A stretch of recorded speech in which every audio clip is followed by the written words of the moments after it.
नमस्कार दोस्तों, स्वागत है आप सबका अपने YouTube channel Gurukul success academy में। तो दोस्तों, आज आप लोगों के लिए एसएससी एमटीएस हवलदार 2023 के लिए जीके जीएस की क्लास लेकर आया हूं। यह क्लास एसएससी एमटीएस हवलदार 2023 के लिए बहुत ही महत्वपूर्ण होने वाली है। तो दोस्तों, इसी प्रकार से डेली क्लासेस पाने के लिए चैनल को सब्सक्राइब कर लो और बेल आइकन को प्रेस कर दो। तो दोस्तों, वीडियो शुरू करते हैं। राष्ट्रीय युवा दिवस कब मनाया जाता है? तो राष्ट्रीय युवा दिवस 12 जनवरी को मनाया जाता है। ऑप्शन नंबर ए इसका सही आंसर होगा। राष्ट्रीय युवा दिवस 12 जनवरी को मनाया जाता है। आगे बढ़ते और अगला प्रश्न है, प्रसिद्ध पुस्तक गोल्डन बॉय नीरज चोपड़ा किसने लिखी है? तो गोल्डन बॉय नीरज चोपड़ा नवदीप सिंह गिल ने लिखी है। ऑप्शन नंबर सी इसका सही आंसर होगा। नवदीप सिंह गिल ने लिखी है। आगे बढ़ते और अगला प्रश्न है, मेजर ध्यानचंद खेल रत्न पुरस्कार में इनाम के तौर पर कितनी धनराशि दी जाती है? तो 25 लाख रुपये। ऑप्शन नंबर बी इसका सही आंसर होगा। 25 लाख रुपये की धनराशि मेजर ध्यानचंद खेल रत्न पुरस्कार में इनाम के तौर पर दी जाती है। आगे बढ़ते और अगला प्रश्न है, यूक्रेन में फंसे भारतीयों को लाने के लिए कौन सा ऑपरेशन चलाया गया था? तो operation Ganga. Option number A इसका सही आंसर होगा। ऑपरेशन गंगा चलाया गया था।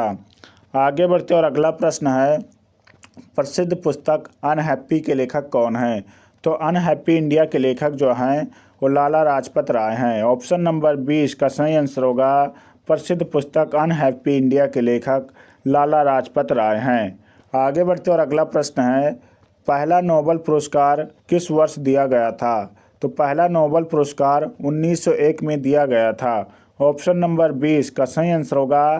पहला नोबेल पुरस्कार 1901 में दिया गया था। तुम मुझे खून दो, मैं तुम्हें आज़ादी दूंगा, यह नारा किसने दिया था? तो सुभाष चंद्र बोस ने। ऑप्शन नंबर डी इसका सही आंसर होगा। सुभाष चंद्र बोस जी ने कहा था, तुम मुझे खून दो, मैं तुम्हें आज़ादी दूंगा। आगे बढ़ते और अगला प्रश्न है, नर्मदा बचाओ आंदोलन से संबंधित कौन है? तो नर्मदा बचाओ आंदोलन से संबंधित मेधा पाटकर हैं। ऑप्शन नंबर सी इसका सही आंसर होगा। मेधा पाटकर जो हैं नर्मदा बचाओ आंदोलन से संबंधित हैं। आगे बढ़ते और अगला प्रश्न है, साबरमती नदी का उद्गम स्थल राजस्थान के किस शहर में है? तो साबरमती नदी का उद्गम स्थल राजस्थान के उदयपुर शहर में है। ऑप्शन नंबर बी इसका सही आंसर होगा। उदयपुर शहर में है। आगे बढ़ते और अगला प्रश्न है, रोम किस नदी के किनारे बसा हुआ है? तो रोम शहर जो है वो टाइबर नदी के किनारे बसा हुआ है। ऑप्शन नंबर ए इसका सही आंसर होगा। रोम टाइबर नदी के किनारे बसा हुआ है। आगे बढ़ते और अगला प्रश्न है, हरिप्रसाद चौरसिया कौन सा वाद्य यंत्र बजाने में निपुण थे? तो हरिप्रसाद चौरसिया बांसुरी बजाने में निपुण थे। ऑप्शन नंबर बी इसका सही आंसर होगा। हरिप्रसाद चौरसिया जो हैं वो बांसुरी बजाने में निपुण थे। आगे बढ़ते और अगला प्रश्न है, चिन्ना स्वामी स्टेडियम भारत के किस शहर में स्थित है? तो चिन्ना स्वामी स्टेडियम जो है बेंगलुरु में स्थित है। ऑप्शन नंबर सी इसका सही आंसर होगा। चिन्ना स्वामी स्टेडियम बेंगलुरु में स्थित है। आगे बढ़ते और अगला प्रश्न है, नौक्रेक राष्ट्रीय उद्यान किस राज्य में स्थित है? तो नौक्रेक राष्ट्रीय उद्यान मेघालय राज्य में स्थित है। ऑप्शन नंबर बी इसका सही आंसर होगा। नौक्रेक राष्ट्रीय उद्यान मेघालय में स्थित है। अगला प्रश्न है, न्यू डेवलपमेंट बैंक का मुख्यालय कहाँ पर स्थित है? तो न्यू डेवलपमेंट बैंक का मुख्यालय शंघाई चीन में स्थित है। ऑप्शन नंबर ए इसका सही आंसर होगा। शंघाई चीन में स्थित है। आगे बढ़ते और अगला प्रश्न है, देवधर ट्रॉफी का संबंध किससे है? तो देवधर ट्रॉफी का संबंध किस खेल से है? क्रिकेट से। ऑप्शन नंबर इसका ये सही आंसर होगा। देवधर ट्रॉफी का संबंध क्रिकेट खेल से है। आगे बढ़ते और अगला प्रश्न है, संविधान सभा द्वारा राष्ट्रीय ध्वज कब अपनाया गया था? तो संविधान सभा द्वारा राष्ट्रीय ध्वज 22 जुलाई 1947 को अपनाया गया था। ऑप्शन नंबर इसका बी सही आंसर होगा। 22 जुलाई 1947 को अपनाया गया था। आगे बढ़ते और अगला प्रश्न है, बजट को किस सूची में रखा गया है? तो बजट को समवर्ती सूची में रखा गया है। ऑप्शन नंबर ए इसका सही आंसर होगा। बजट को समवर्ती सूची में रखा गया है। आगे बढ़ते और अगला प्रश्न है, हुमायूंनामा किसकी रचना है? तो हुमायूंनामा जो है वो गुलबदन की रचना है। ऑप्शन नंबर इसका बी सही आंसर होगा। गुलबदन बेगम की रचना हुमायूंनामा है। आगे बढ़ते और अगला प्रश्न है, दक्षिण भारत की सबसे लंबी नदी कौन सी है? तो तो दक्षिण भारत की सबसे लंबी नदी गोदावरी नदी है। ऑप्शन नंबर इसका ए सही आंसर होगा। गोदावरी नदी दक्षिण भारत की सबसे लंबी नदी है। आगे बढ़ते और अगला प्रश्न है, महात्मा गांधी जल विद्युत परियोजना किस राज्य में स्थित है? तो महात्मा गांधी जल विद्युत परियोजना कर्नाटक राज्य में स्थित है। ऑप्शन नंबर ए इसका सही आंसर होगा। कर्नाटक राज्य में स्थित है। आगे बढ़ते और अगला प्रश्न है, पानीपत के प्रथम युद्ध के बाद किस वंश की स्थापना हुई थी? तो पानीपत के प्रथम युद्ध के बाद मुगल वंश की स्थापना हुई थी। ऑप्शन नंबर 20 का सही आंसर होगा। पानीपत का प्रथम युद्ध कब हुआ था? तो 1526 ईस्वी में इब्राहिम लोधी और बाबर के बीच हुआ था। आगे बढ़ते और अगला प्रश्न है, आधुनिक युग की मीरा किसे कहा जाता है? तो आधुनिक युग की मीरा महादेवी वर्मा को कहा जाता है। ऑप्शन नंबर 20 का सही आंसर होगा। आधुनिक युग की मीरा महादेवी वर्मा को कहा जाता है। अगला प्रश्न है, भारत का राष्ट्रीय गान सर्वप्रथम कहाँ गाया गया था? तो भारत का राष्ट्रीय गान सर्वप्रथम कोलकाता में गाया गया था। ऑप्शन नंबर ए इसका सही आंसर होगा। कोलकाता में गाया गया था। आगे बढ़ते और अगला प्रश्न है, कन्नौज का युद्ध किनके बीच हुआ था? तो कन्नौज का युद्ध जो है वो शेर शाह हुमायूं के बीच हुआ था। ऑप्शन नंबर 20 का सही आंसर होगा। शेर शाह और हुमायूं के बीच कन्नौज का युद्ध हुआ था। आगे बढ़ते और अगला प्रश्न है, कैबिनेट मिशन भारत कब आया था? तो कैबिनेट मिशन भारत 24 मार्च 1946 में आया था। ऑप्शन नंबर ए इसका सही आंसर होगा। 24 मार्च 1946 में कैबिनेट मिशन भारत आया था। मैं आगे बढ़ने से पहले आप लोगों से एक प्यारा सा रिक्वेस्ट है कि चैनल पे नए हो तो प्लीज़ चैनल को सब्सक्राइब कर लो। अगर वीडियो अच्छी लग रही हो तो प्लीज़ वीडियो को लाइक और अपने दोस्तों तक शेयर कर देना। तो दोस्तों वीडियो शुरू करते हैं। स्वतंत्रता के बाद रियासतों के एकीकरण में सबसे महत्वपूर्ण भूमिका किसकी थी? तो सरदार वल्लभ भाई पटेल की। ऑप्शन नंबर सी इसका सही आंसर होगा। स्वतंत्रता के बाद रियासतों के एकीकरण में महत्वपूर्ण भूमिका सरदार वल्लभ भाई पटेल की थी। ऑप्शन नंबर सी इसका सही आंसर होगा। आगे बढ़ते और अगला प्रश्न है, सांची स्तूप का निर्माण किसने करवाया था? तो सांची स्तूप का निर्माण अशोक ने करवाया था। ऑप्शन नंबर सी इसका सही आंसर होगा। अशोक ने करवाया था। अगला प्रश्न है, प्रसिद्ध पुस्तक गीता रहस्य के रचनाकार कौन है? तो गीता रहस्य के रचनाकार बाल गंगाधर तिलक हैं। ऑप्शन नंबर डी इसका सही आंसर होगा। बाल गंगाधर तिलक हैं। आगे बढ़ते और अगला प्रश्न है, राष्ट्रीय खेल दिवस कब मनाया जाता है? तो राष्ट्रीय खेल दिवस 12 जनवरी को मनाया जाता है। दोस्तों राष्ट्रीय खेल दिवस 12 जनवरी को नहीं, सॉरी दोस्तों, 29 अगस्त को मनाया जाता है। ऑप्शन नंबर सी इसका सही आंसर होगा।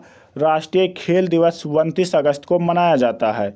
आगे बढ़ते और अगला प्रश्न है, बद्रीनाथ धाम किस नदी के तट पर स्थित है? तो बद्रीनाथ धाम जो है अलकनंदा नदी के तट पर स्थित है। ऑप्शन नंबर ए इसका सही आंसर होगा। अलकनंदा नदी के तट पर स्थित है। आगे बढ़ते और अगला प्रश्न है, निमोनिया रोग शरीर के किस अंग को प्रभावित करता है? तो निमोनिया रोग जो है वो फेफड़ा को प्रभावित करता है। ऑप्शन नंबर ए इसका सही आंसर होगा। फेफड़ा को प्रभावित करता है। आगे बढ़ते और अगला प्रश्न है, भारत में कुल रामसर साइट कितनी हैं? तो भारत में कुल रामसर साइट 75 हैं। ऑप्शन नंबर ए इसका सही आंसर होगा। कुल रामसर साइट 75 हैं। आगे बढ़ते और अगला प्रश्न है, भारत में काली मिर्च की खेती सर्वाधिक कहाँ पर होती है? तो केरल में। ऑप्शन नंबर 20 का सही आंसर होगा। काली मिर्च की खेती सर्वाधिक केरल राज्य में होती है। आगे बढ़ते और अगला प्रश्न है, केंद्रक किस कोशिका में पाया जाता है? तो केंद्रक यूकैरियोटिक कोशिका में पाया जाता है। ऑप्शन नंबर इसका 20 सही आंसर होगा। केंद्रक यूकैरियोटिक कोशिका में पाया जाता है। अगला प्रश्न है, शिवाजी के आध्यात्मिक गुरु कौन थे? तो शिवाजी के आध्यात्मिक गुरु जो थे गुरु रामदास थे। ऑप्शन नंबर इसका सी सही आंसर होगा। गुरु रामदास शिवाजी के आध्यात्मिक गुरु थे। आगे बढ़ते और अगला प्रश्न है, किस वैज्ञानिक द्वारा कोशिका सिद्धांत दिया गया है? तो स्लाइडेन योमस्वान के द्वारा दिया गया है। ऑप्शन नंबर इसका ए सही आंसर होगा। स्लाइडेन योमस्वान के द्वारा कोशिका सिद्धांत दिया गया है। आगे बढ़ते और अगला प्रश्न है, मयूर सिंहासन पर बैठने वाला अंतिम मुगल शासक कौन था? तो मोहम्मद शाह। ऑप्शन नंबर 20 का सही आंसर होगा। मयूर सिंहासन पर बैठने वाला अंतिम मुगल शासक मोहम्मद शाह था। आगे बढ़ते और अगला प्रश्न है, भारत में कितने बायोस्फीयर रिजर्व हैं? तो भारत में 18 बायोस्फीयर रिजर्व हैं। ऑप्शन नंबर इसका ए सही आंसर होगा। भारत में कुल 18 बायोस्फीयर रिजर्व हैं। आगे बढ़ते और अगला प्रश्न है, पोंगल त्यौहार किस राज्य में मनाया जाता है? तो पोंगल त्यौहार जो है वो तमिलनाडु राज्य में मनाया जाता है। ऑप्शन नंबर डी इसका सही आंसर होगा, पोंगल त्यौहार तमिलनाडु राज्य में मनाया जाता है। आगे बढ़ते और अगला प्रश्न है, कोणार्क सूर्य मंदिर किसने बनवाया था? तो कोणार्क का सूर्य मंदिर जो है नरसिंह देव प्रथम ने बनवाया था। ऑप्शन नंबर सी इसका सही आंसर होगा, नरसिंह देव प्रथम ने बनवाया था। आगे बढ़ते और अगला प्रश्न है, कर्मा नृत्य किस राज्य से संबंधित है? तो कर्मा नृत्य जो है वो छत्तीसगढ़ राज्य से संबंधित है। ऑप्शन नंबर 20 का सही आंसर होगा, छत्तीसगढ़ राज्य से संबंधित है। आगे बढ़ते और अगला प्रश्न है, इलियास खान किस वाद्य यंत्र के वादक हैं? तो सितार। ऑप्शन नंबर डी इसका सही आंसर होगा, इलियास खान सितार वाद्य यंत्र के वादक हैं। आगे बढ़ते और अगला प्रश्न है, सिकंदर और पोरस का युद्ध किस नदी के तट पर हुआ था? तो झेलम नदी के तट पर। ऑप्शन नंबर इसका बी सही आंसर होगा, इस युद्ध को बितास्ता का युद्ध भी कहते हैं। आगे बढ़ते और अगला प्रश्न है, आँखों की रोशनी के लिए कौन सा विटामिन महत्वपूर्ण है? तो आँखों की रोशनी के लिए विटामिन ए महत्वपूर्ण है। ऑप्शन नंबर ए इसका सही आंसर होगा, विटामिन ए महत्वपूर्ण है। आगे बढ़ते और अगला प्रश्न है, भरतनाट्यम किस राज्य का शास्त्रीय नृत्य है? तो भरतनाट्यम जो है वो तमिलनाडु का शास्त्रीय नृत्य है। ऑप्शन नंबर सी इसका सही आंसर होगा, तमिलनाडु का। आगे बढ़ते और अगला प्रश्न है, गुलामों का गुलाम किसे कहा जाता था? तो गुलामों का गुलाम जो है वो इल्तुतमिश को कहा जाता है। ऑप्शन नंबर 20 का सही आंसर होगा, इल्तुतमिश को गुलामों का गुलाम कहा जाता है। आगे बढ़ते और अगला प्रश्न है, विक्रम साराभाई अंतरिक्ष केंद्र कहाँ पर स्थित है?